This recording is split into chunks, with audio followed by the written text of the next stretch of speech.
Today we are going to talk to Laura Azcona, a young entrepreneur with a great experience in journalism. She is the developer of a new social network called SANFERLINK. Let us talk to her to find out more.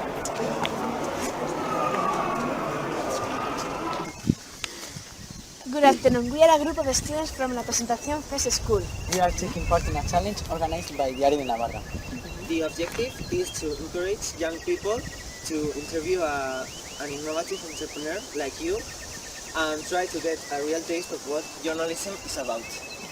We would really like to express our gratitude to you for rating us this interview. Your work is astonishing. After your successful press career, what did you open the idea to develop this social network? Well, I don't think my career has been that successful, despite I don't have any complaints about it. But I guess it was something inside of me telling me to make my own project of making a living on my own, of something related to what I really like, which is tourism, languages, traveling, people. So I guess it was something related to that. What does SANFERLINK consist of? SANFERLINK is a social network related to Sanfermin. The aim of this social network is putting together people coming from abroad and also people, for example, from Spain and local people from Pamplona. With the amount of people coming to Pamplona every year, like we are talking about, I don't know, maybe 1 million people coming to Pamplona, why not to take this amount of people and doing something useful for them? This means like people has a lot of questions before coming here, so they need advice, they need accommodation, they need recommendations, so why not giving them a place to talk together about what they are feeling, about the fiesta and about the party and what they need to come here to Pamplona. And also, why not to find people who's coming on the same days as you, and who has as well the same interest as you do. So you can find people, for example, you can look for people who's going to go to the running of the bulls on the 7th July, and you want them to be on the age between 24 and 28 and being Australian. So you get a list of people, and then you pick up those people who are interesting for you, and you choose to send them a message, to invite them to the running of the bulls or whatever it is. Have you counted with the assistance of professionals to bring this social network to life? Well, if we consider professional people, yes. If we're talking about the formation I've received with the Yuzz program run by Banesto, yes, of course I've done, and I had mentors and teachers who taught me a lot. On the other side, if you are talking about businesses, angels or something like this, I haven't. What I really had is my partner, my colleague, which is the one who's taking part of the IT part of the website, and also a lot of own learning. I mean, reading a lot, talking with a lot of people, and moving a lot to get the proper contacts. Has the creation of the social network been a good experience to you? Of course it is.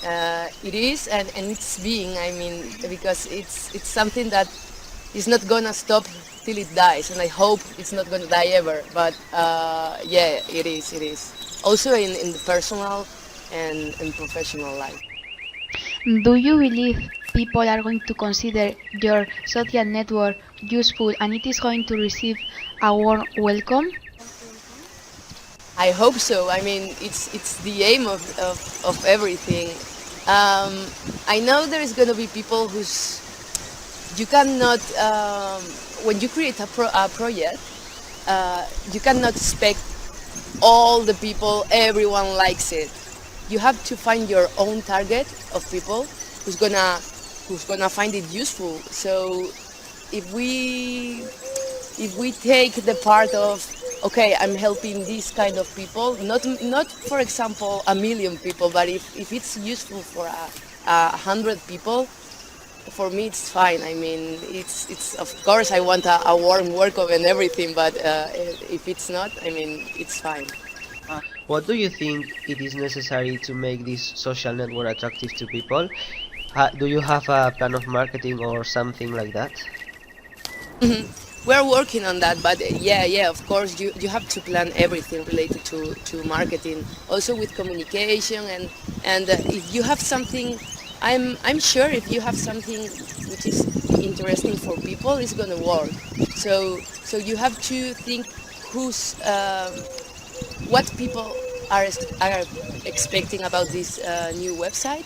What can you offer them, and put everything together so you can bring them a really good product.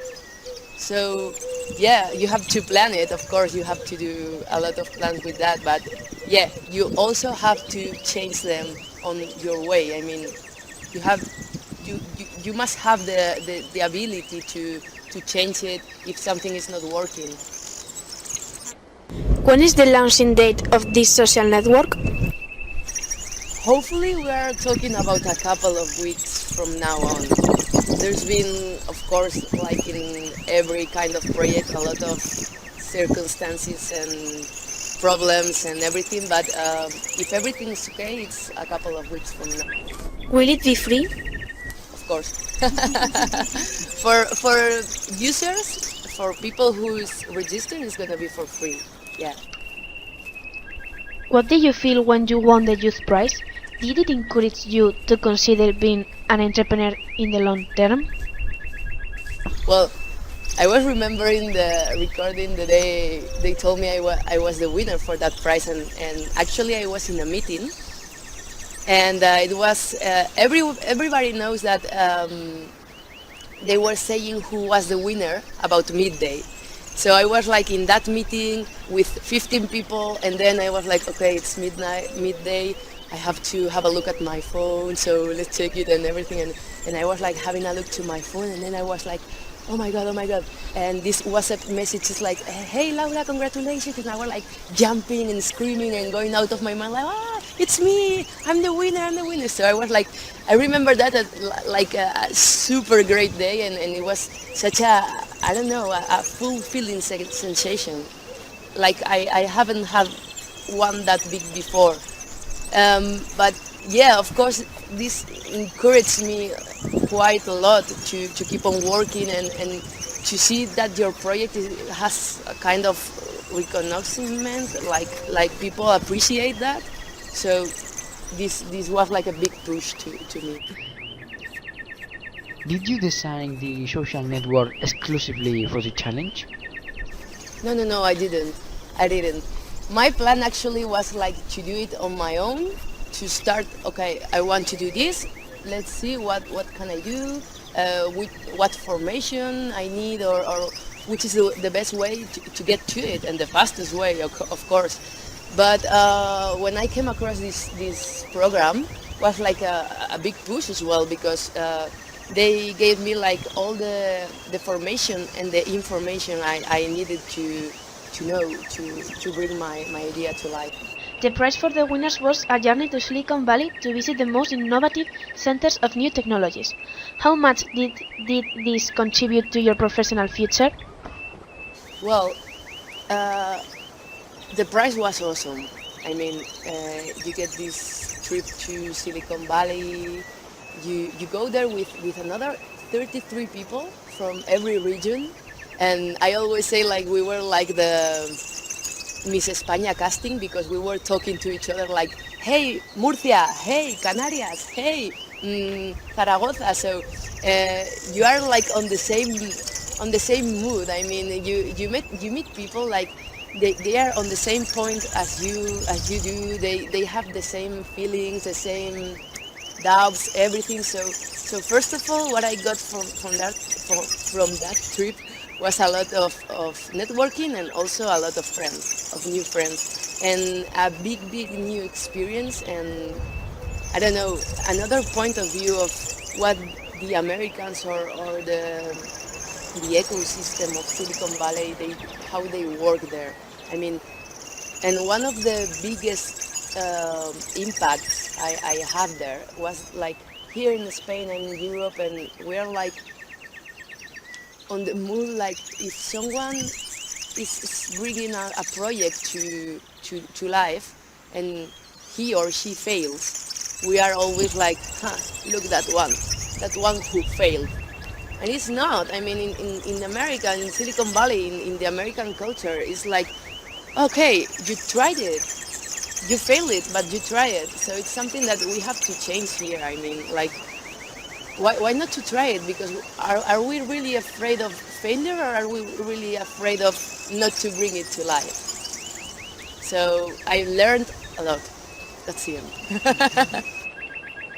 So we have to change our mentality, don't we? Well, I mean, you have to be sure about who you are, what can you give, and what can you make, and then with all of that, try to start your own project of life.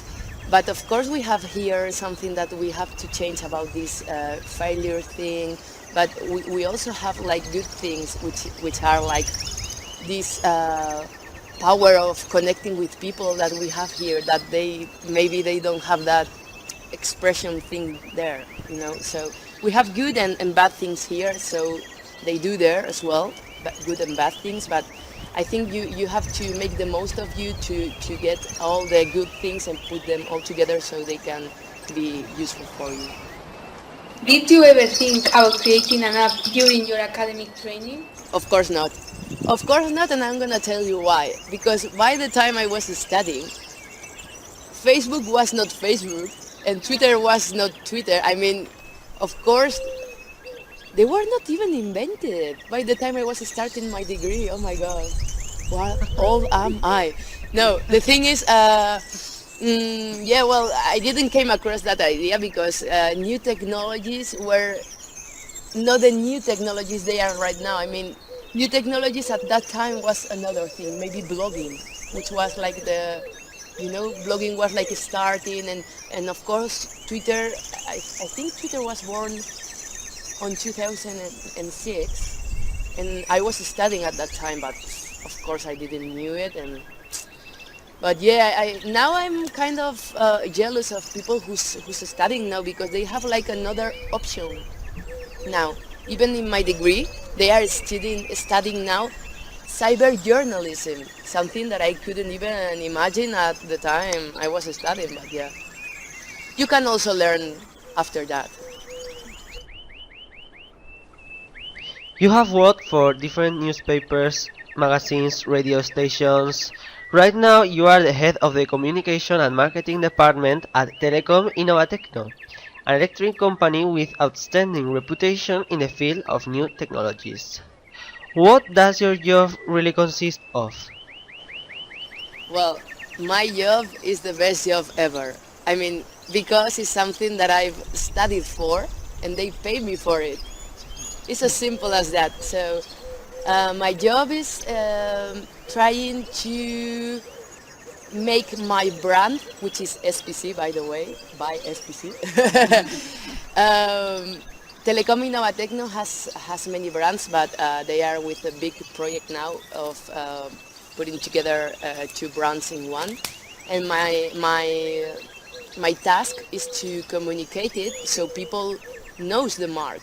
I mean, knows your brand. Sorry. So. Yeah, I have to find the most creative way and the cheapest way as well, and the most the one who causes the most impact on people to get to know the brand. So that's my job every day, and also doing some community management and this kind of stuff. Do you think there is a room for optimism in Spain for people who want to set up their own business? You can have an optimistic or a pessimistic vision of life, but it's not something that, okay, you can have like a good or bad or better bureaucratic system. You can have more or less taxes. I'm not saying like Spain is the best place or the best country for entrepreneurs, but I think if you are a bit stubborn, you will go for it. I mean, you just have to want it and go for it, and nothing can stop you. I mean, of course, you need money, you need time, you are gonna maybe lose your boyfriend or your girlfriend or friends or whatever, and it's gonna be hard. But I mean, at the end, if you keep on working and working and working on what you really feel, it's gonna bring to life at one time. It's gonna come to life. What would be your advice to a person who wants to be an entrepreneur?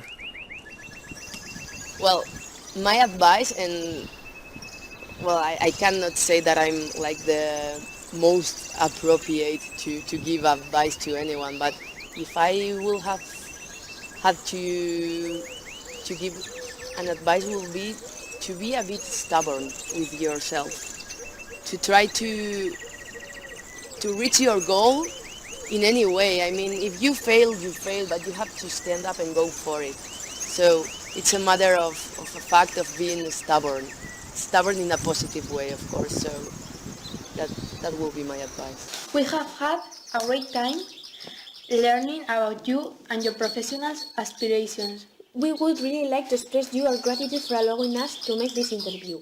We wish you good luck and hope you are successful with your social network, SANFERLINK. And thanks a million. Thank you.